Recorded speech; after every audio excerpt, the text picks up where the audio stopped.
In 2009, a journalist by the name of Rob Walker, wanted to find out if storytelling really the most powerful tool of all. And in order to do this, he went on his computer and he bought 200 objects from eBay, and the average price of the objects were about $1.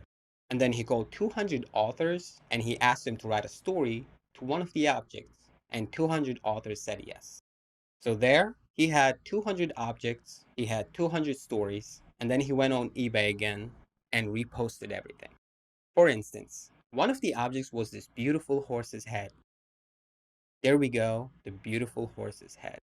Now, this beautiful horse's head was bought for 99 cents, and it was sold when the story was added for $62.95.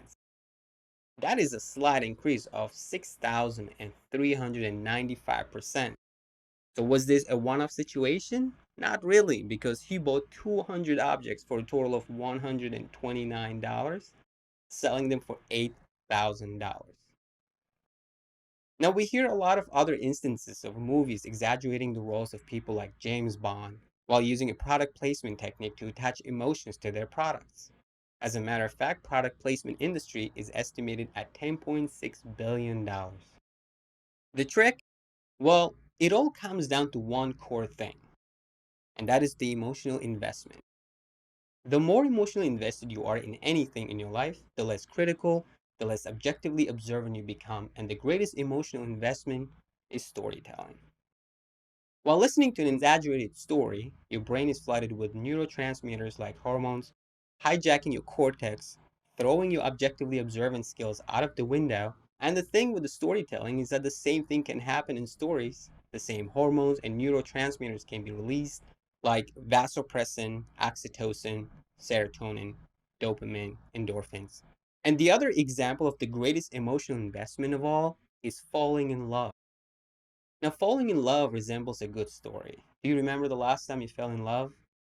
Wasn't it a beautiful feeling? Do you remember how you longed, how you yearned, how you dreamt? Then you looked at her and maybe you thought, God, I love the way you chew that apple.